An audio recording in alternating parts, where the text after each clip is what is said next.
Assalamualaikum warahmatullahi wabarakatuh. Halo teman-teman, ketemu lagi dengan saya Bang Kowi. Saya ucapkan marhaban ya Ramadan. Selamat menjalankan ibadah puasa bagi teman-teman yang melaksanakan. Oke, di video kali ini saya akan ngebahas perihal THR.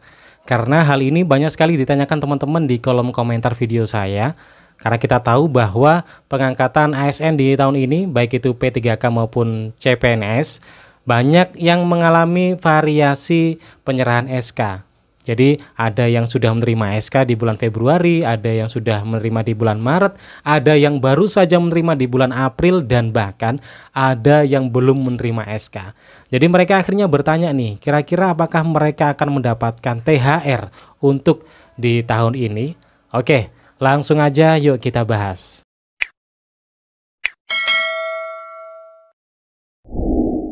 Oke teman-teman, jadi saya sudah mengumpulkan 3 pertanyaan yang mungkin ini bisa mewakili dari semua pertanyaan yang ada ya terkait THR. Dari pertanyaan yang pertama, kalau seumpama TMT yang saya cek di MAISA PK bulan Maret tapi sampai sekarang belum nerima SK, apakah bisa dapat THR? Kemudian pertanyaan kedua, udah nerima SK sejak awal April tapi SPMT masih setelah Lebaran, apakah dapat THR? Kemudian yang ketiga, Bang, kita baru saja dapat SK awal April dan juga SPMT dan sekarang sudah bekerja. Kira-kira dapat THR nggak nanti? Oke, jadi dari ketiga pertanyaan ini, sebelum saya bahas lebih lanjut, saya akan bacakan sebuah berita yang mungkin ini ada hubungannya dengan tahun ini ya. Walaupun berita ini keluarnya di tahun 2019. Karena untuk informasi aja di tahun 2019 juga terjadi hal yang sama. Jadi teman-teman CPNS waktu itu menerima SK-nya juga hampir mendekati Lebaran. Beberapa ada yang menerimanya di bulan Ramadan, ada yang masih belum menerima gitu ya. Jadi banyak yang bertanya terkait THR. Akhirnya langsung dijawab oleh Kepala Biro Humas Kepegawaian Negara. Langsung aja kita baca beritanya ya. Kepala Biro Humas Kepegawaian Negara atau BKN Muhammad Ridwan memastikan CPNS berhak mendapatkan THR dan gaji ke-13 sepanjang terhitung mulai tanggal TMT dan surat pernyataan melaksanakan tugas atau SPMT sudah keluar. Jika TMT dan SPMT sebelum 24 Mei 2019 maka dapat THR dan gaji ke-13. Kata Ridwan bla bla bla tahun 2019. Oke. Jadi beliau Biro Humas BKN mengatakan bahwa sebelum 24 Mei sudah menerima SK dan SPMT maka pasti dapat THR.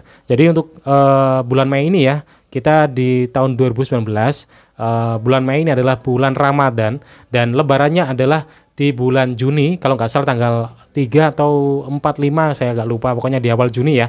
Jadi beliau mengatakan sebelum tanggal 24 Mei, berarti ini kira-kira ya 10 hari sebelum Lebaran lah ya. Jadi ketika sudah menerima keduanya dari SK dan SPMT sebelum 10 hari Lebaran, maka bisa dipastikan menerima THR. Nah, sekarang kembali ke kasus pertanyaan yang sudah ditanyakan ya. Untuk teman-teman yang sudah menerima SK di bulan Februari lalu karena sudah ada yang menerima di bulan Februari ya, sudah dapat SK, sudah dapat SPMT dan sudah bekerja, maka dipastikan selamat, kalian pasti akan mendapatkan yang namanya THR di bulan ini. Nanti THR biasanya akan diterima di 10 hari sebelum hari raya, biasanya di tanggal-tanggal itu ya. Nah, gimana untuk teman-teman yang dia dapat SK-nya di bulan April ini, atau dia udah tahu SK-nya tapi belum terima udah tahu TMT-nya tapi belum terima SK. Seperti yang pertanyaan pertama ini ya, dia udah tahu TMT-nya nih dari aplikasi MAISA PK. Karena kita udah tahu teman-teman ini yang udah diproses NIP-nya, itu sebenarnya bisa ngecek NIP-nya udah keluar atau belum melalui beberapa aplikasi atau portal, salah satunya adalah MAISA PK. Jadi ini dia udah ada yang sudah tahu TMT-nya atau NIP-nya, cuman dia belum terima SK. Maka mengacu dari konfirmasi berita tadi, karena dia belum dapat SK dan dia juga belum dapat SPMT, maka dipastikan dia belum bisa dapat yang namanya THR. Kemudian teman kita yang udah dapat SK dari pertanyaan kedua ya, udah dapat SK sejak awal April tapi SPMT belum. Karena dia SPMT-nya nanti rencananya setelah Lebaran. Karena kan ini udah mepet ya, jadi sekalian aja nanti setelah Lebaran. Apakah dapat THR? Ya jawabannya ya nggak dapat THR. Karena acuannya adalah sudah dapat SPMT. Kenapa acuannya adalah lengkap? Mulai dari SK dan SPMT. Karena status penggajian kita sebagai ASN nanti terhitung mulai adanya SPMT, bukan adanya SK ya.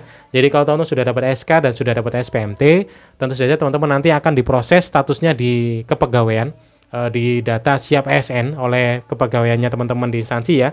Tentu saja teman-teman kalau sudah terdata di situ, otomatis teman-teman akan tercatat sebagai ASN yang berhak menerima hak-haknya seperti gaji setiap bulannya, kemudian tunjangan, kemudian salah satunya adalah gaji THR. Nah, kemudian pertanyaan dari kasus yang ketiga, yang sudah terima SK dan juga sudah terima SPMT dan sudah bekerja. Jadi April ini, jadi pres di bulan Ramadan, apakah dapat THR? Maka kalau mengacu dari berita tadi, kita hitung dari 10 hari sebelum Lebaran ya. Otomatis kalau yang teman kita tanya ini ya, dia kan di awal April. Berarti kan di tanggal sebelum 10 hari menjelang Lebaran, maka otomatis dia akan dapat THR. Namun selebihnya, teman-teman yang sudah dapat SK dan SPMT dan sudah bekerja, untuk memastikan bisa ditanyakan langsung ke bendaharanya instansi ya. Bisa tanya lah, nggak apa-apa, nggak usah sungkan. Bu atau Pak, kira-kira kita nanti dapat nggak THR? Nggak usah malu-malu kalau mau tanya ya. Tapi kalau teman-teman malu, ya mungkin nanti bisa dipastikan aja, karena setiap kita mau terima THR untuk teman-teman ASN, kita nanti akan menandatangani yang namanya serah terima berkas lah ya sebagai penerima THR nantinya. Jadi kita nanti tanda tangan dulu seperti kita mau menerima gaji, kita tanda tangan dulu untuk laporannya, kemudian diserahkan dan baru kita terima gaji. Termasuk juga THR kita nanti tanda tangan dulu. Nah, bagi teman-teman yang sungkan mau nanya gitu, ditunggu aja. Nanti kalau misalnya ada data arsip yang harus ditandatangani dan di situ tertulis gaji, ada tulisannya gaji ke-13, 14, maka bisa dipastikan teman-teman nanti akan menerima yang namanya THR. Jadi itu jawaban saya terkait pertanyaan tentang THR. Yang jelas saya ucapkan selamat buat teman-teman yang sudah bisa dipastikan mendapatkan THR berdasarkan konfirmasi tadi. Dan buat teman-teman yang belum bisa mendapatkan THR, saya ucapkan tetap selamat, karena teman-teman juga habis ini akan mendapatkan status baru sebagai ASN. Nggak dapat THR nggak apa-apa, yang penting sudah dapat status baru sebagai ASN. Yang jelas untuk tahun berikutnya teman-teman pasti akan mendapatkan THR secara rutin. Oke? Dan mudah-mudahan bisa terpuaskan dengan jawaban dari saya ya. Selebihnya tetap buat teman-teman yang belum menerima SK, harap bersabar dan insya Allah rasa sabar teman-teman apalagi di bulan Ramadan ini akan mendapatkan keberkahan dan juga pahala yang sangat berlimpah, karena segala sesuatu yang kita lakukan di bulan Ramadan ini akan berlipat ganda. Jadi otomatis kalau teman-teman bersabar karena itu adalah perbuatan yang baik, otomatis pahalanya akan berlipat ganda. Oke, terima kasih, kita jumpa lagi di video berikutnya. Kalau ada pertanyaan silakan ditanyakan di kolom komentar. Assalamualaikum warahmatullahi wabarakatuh.